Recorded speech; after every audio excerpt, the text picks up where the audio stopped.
स्वागत है डॉक्टर निधि चौधरी आपका इस कार्यक्रम में। उनसे सवालों का सिलसिला शुरू करते हैं। डॉक्टर निधि चौधरी, सबसे पहले मैं आपसे यही जानना चाहूंगी कि आयुर्वेद के मुताबिक गठिया या अर्थराइटिस होने का जो मुख्य कारण है वो आखिरकार क्या कारण कहलाता है? एक्चुअली पहले तो थैंक यू सो मच मुझे इनवाइट करने के लिए। सेकेंडली जो आप बोल रहे हैं गठिया या अर्थराइटिस, गठिया is something different from arthritis जी, ठीक है।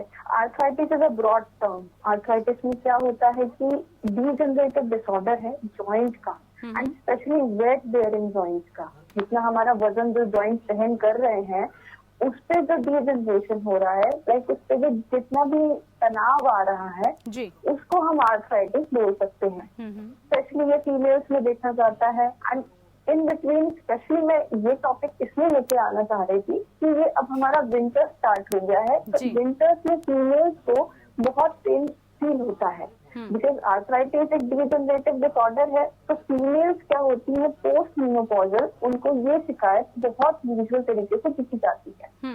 तो आर्थराइटिस के बहुत सारे कॉजेज हो सकते हैं। पहला मैंने अभी आपको बताया पोस्ट मेनोपॉजल चेंजेस आ गए हैं फीमेल्स में। सेकेंडली अगर आर्थराइटिस आपका किसी जॉइंट पे लाइक कोई इंजरी हो गई हो, आपको सपोज कीजिए आपकी चोट लग गई है, उसकी वजह से भी हो सकता है। थर्ड, अगर आपको लाइक रिमोटॉइड आर्थराइटिस है, अगर आपको ऑटो इम्यून है तो उस वजह से भी आर्थराइटिस हो सकता है। फोर्थ, आप सोचते हैं कि अगर आप पल्सेस ज्यादा इंटेक लेते हैं उसकी वजह से आपका यूरिक एसिड बढ़ जाता है, प्रोटीन्स का लेवल बढ़ जाता है, तो उससे भी गाउटी आर्थराइटिस हो सकता है। तो ये सारे कॉजेज हैं कि जिससे हमारा आर्थराइटिस हमारी बॉडी में हो सकता है। तो ये सब चीजें हैं जो हमें रूल आउट करनी है कि हमें किस टाइम पर क्या डाइट लेना चाहिए जिससे कि आर्थराइटिस ना हो। बिल्कुल। और डॉक्टर निधि चौधरी, ये तो आपने बताया कि कारण क्या है, मतलब मेन कॉज जिससे हम समझ सकते हैं कि हमें गठिया या अर्थराइटिस हो गया है। अब ये कितने तरह का गठिया का जो रोग है वो होता है, क्योंकि आपने कहा कि बहुत सारे रोग इसके अंतर्गत आते हैं, तो कितने तरह के गठिया के रोग होते हैं? हाँ, देखिए मेनली हम 3 टाइप्स के आर्थराइटिस हम देखते हैं। First of all osteo arthritis. Osteo literal meaning पर हम जाएंगे, that means bone. Osteoarthritis. Arthritis is the inflammation of the joint.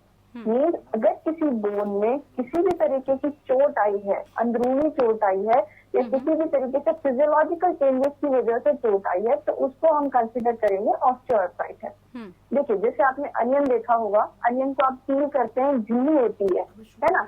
तो वैसे ही हमारे जो जॉइंट्स हैं, सपोज फॉर एग्जाम्पल अगर ये जॉइंट्स है, इनके बीच में भी एक झिल्ली है। अगर वो बार बार चलते रहने से वो झिल्ली टूट जाती है, कम हो जाती है, उसी की वजह से ऑस्टियोआर्थराइटिस हो सकता है। सबसे पहला रीजन ये होता है। सेकेंड चीज, हमारी जॉइंट्स में एक साइनोवियल फ्लूइड होता है। जैसे आप किसी भी मशीन के लुब्रिकेशन के लिए, ग्रीसिंग के लिए हमें ऑयल चाहिए होता है, जैसे हमें गॉड गिफ्टेड है साइनोवियल फ्लूइड होता है। बाय द एज और by the so many of reason वो साइनोवियल फ्लूइड कम होने लगता है। जैसे हम कहते हैं ना कि ग्रीस कम हो गया है, यूजुअली पेशेंट आते हैं आपके पास, हमारे पास बोलते हैं कि हमारा ग्रीस कम हो गया है मैडम, हम कैसे बढ़ाएं। तो वो चीज हमारा जो ग्रीस, जो साइनोवियल फ्लूइड कम हो जाता है, जिसकी वजह से फ्रिक्शन, रबिंग स्टार्ट हो जाती है जॉइंट से, जिसकी वजह से एंड ऑफ द जॉइंट जो होते हैं हमारे wait bearing joint, for example knee joint, वो घिसने लगते हैं, जिसको कहते हैं वियर एंड टियर जी। तो वो जो प्रोसेस स्टार्ट होती है, इसी की वजह से सबसे पहला पेन सिम्टम्स आता है हमारे पास joint pain. Patient first symptom लेके आता है कि मैडम हमें जॉइंट पेन है। सेकेंड लेके आता है कि मैडम जब हम चलते हैं तो स्वेलिंग हो जाती है, फिर हमें लगता है कि थोड़ा आराम करना चाहिए। बिल्कुल। थर्ड लेकर आता है कि अगर हम आराम करते हैं थोड़ी देर बाद हमको अच्छा लगता है। तो ये 3 सिम्टम्स हमको रूल आउट करने हैं कि कैसे आप डायग्नोस करोगे कि ऑस्टियोआर्थराइटिस है। अब सेकेंड आर्थराइटिस की हम बात करते हैं। सेकेंड आर्थराइटिस होता है गाउटी आर्थराइटिस, गाउट। ये क्या होता है कि फॉर एग्जांपल जैसे ये जितने जिम ट्रेनर्स होते हैं आपको बोलते हैं कि इवनिंग में आपको सिर्फ पल्सेस लेना है, बट वो ये नहीं बताते एट व्हाट एक्सटेंट आपको पल्सेस लेना है, एट व्हाट लिमिट आपको पल्सेस लेना है। तो एक सर्टेन लिमिट के बाद कोई भी चीज, जैसे बोलते हैं हम एक्सेसिव एवरीथिंग इज बैड, तो सर्टेन लिमिट के बाद वो पल्सेस भी हमारी बॉडी के लिए अच्छी नहीं होती है। तो वो हमारी बॉडी का यूरिक एसिड जो ऑप्टिमम रेंज होता है 3 to 7 उसको इंक्रीज करती है। तो जब वो यूरिक एसिड इंक्रीज हो जाता है तो वो बॉडी में जा जाके जॉइंट में एक्यूमुलेट हो जाता है, यानी वो जम जाता है। तो जमने की वजह से वो हमारे जॉइंट्स के मूवमेंट को रोकता है। सबसे पहला उसका हमारा पिक्यूलियर साइन होता है ग्रेट टो, यानी हमारा पैर का अंगूठा। अगर उसमें जकड़न स्टार्ट होती है तो हम एक चेक कर सकते हैं कि हाँ, ये गाउटी आर्थराइटिस की वजह से हो सकता है। तो थर्ड आता है हमारा रूमेटॉइड आर्थराइटिस, जिसको अमूमन लोग बोलते हैं गठिया। ये या देहाती वर्ड बोलते हैं बाय आ गई है ना। तो वो जो गठिया होता है वो क्या होता है, ये एक सिंपली ऑटो इम्यून डिसऑर्डर है। मीन्स हमारी ही बॉडी हमारे लिए ही फाइट करना स्टार्ट कर जाती है, वो हमारे अगेंस्ट ही टॉक्सिन्स क्रिएट करती है।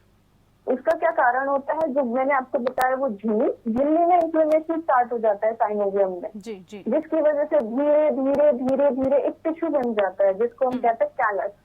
ये कैलस क्या करता है, वो हमारा जो मेटाबॉलिज्म उसको डिस्टर्ब करके पेन स्टार्ट करता है। सबसे पहला रूमेटॉइड आर्थराइटिस में आ जाता है जॉइंट की स्वेलिंग।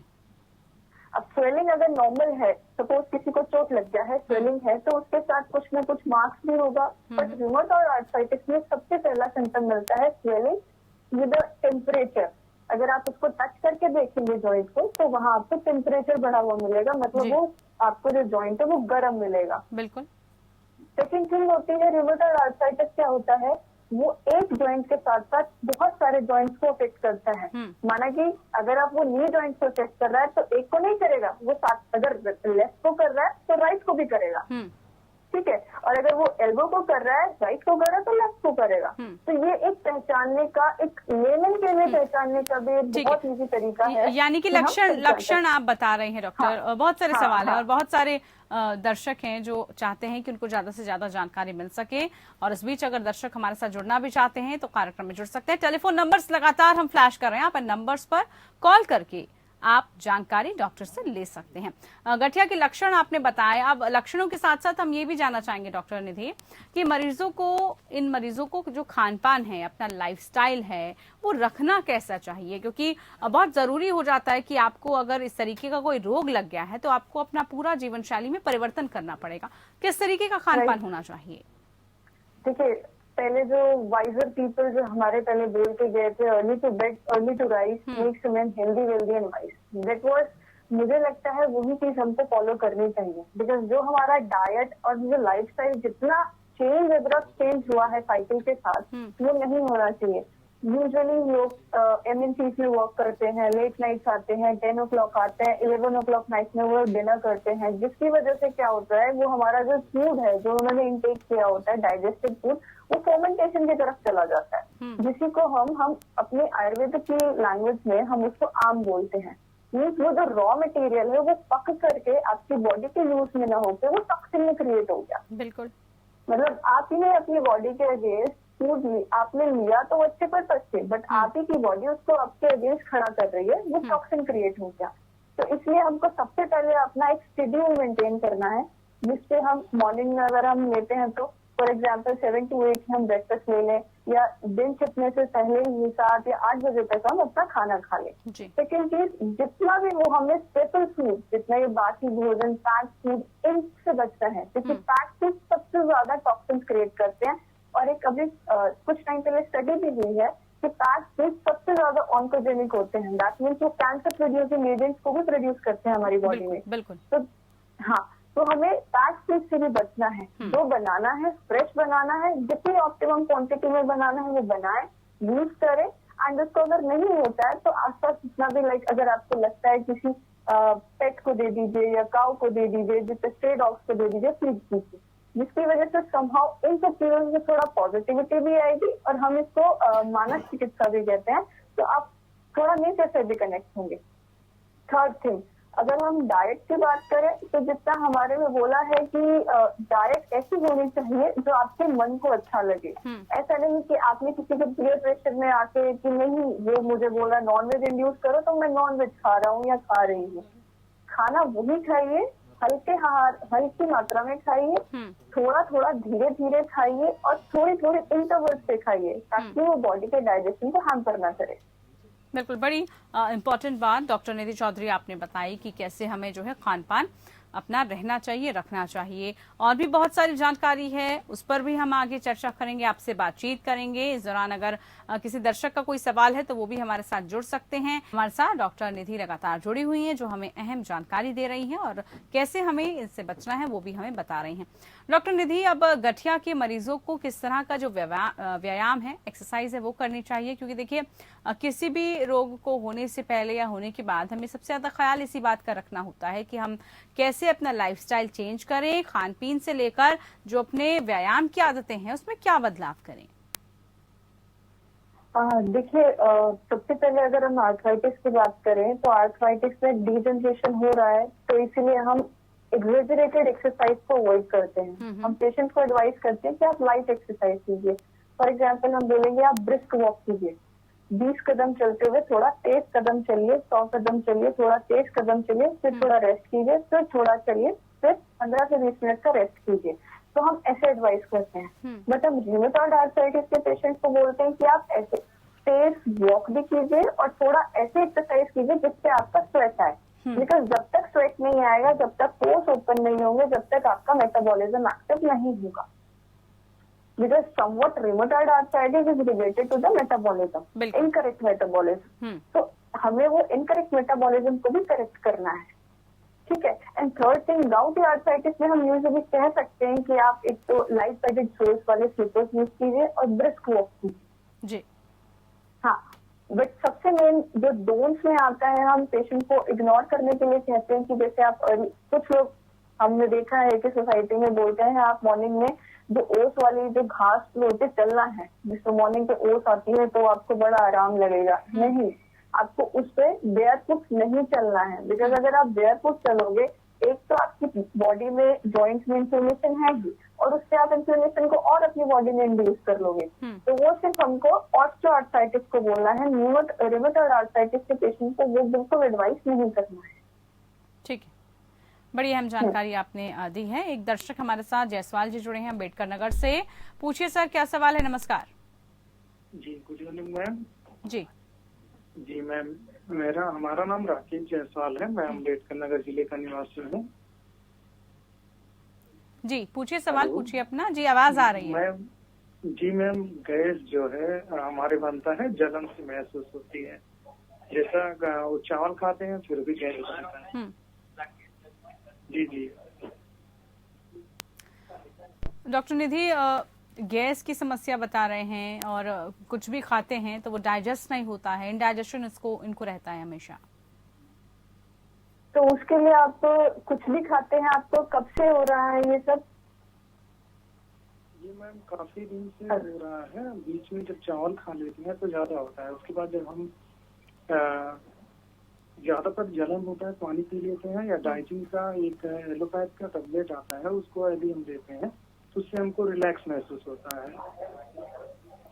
नहीं, मेरा पूछने का था कि आप कितने इंटरवल से हो रहा है? लाइक 1 महीने से ये सब फील कर रहे हैं या 2 महीने से फील कर रहे हैं?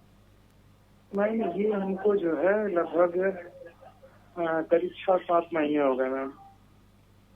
ओके, तो आप एक काम कीजिए, आयुर्वेद में एक सबसे बहुत अच्छी मेडिसिन आती है अविपत्तिकर चूर्ण। उसको आपको मॉर्निंग में 1 चम्मच एम्प्टी स्टमक लेना है।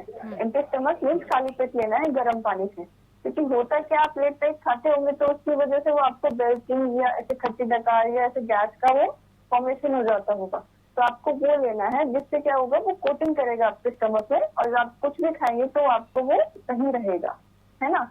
एंड बाकी आप कोशिश कीजिए थोड़ा वार्म वाटर इनटेक करने का।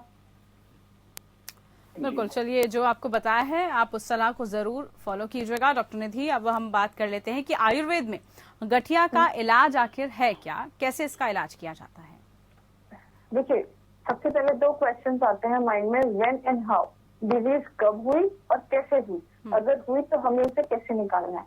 तो सबसे पहले हमको अवॉइड करना है वो फैक्टर जो हमारी डिजीज को बढ़ा सकते हैं जी। फॉर एग्जाम्पल, मानिए आप टेबल वर्क करते हैं, आप मोर देन 2-3 आवर्स सेडेंटरी आप बैठे हुए हैं, सिटिंग आपको प्रोफाइल है, तो आपको उसके बेसिस पे आधा घंटे में आपको 5 मिनट ब्रिस्क वॉक करना है। थोड़ा लाइफस्टाइल में चेंज करना है।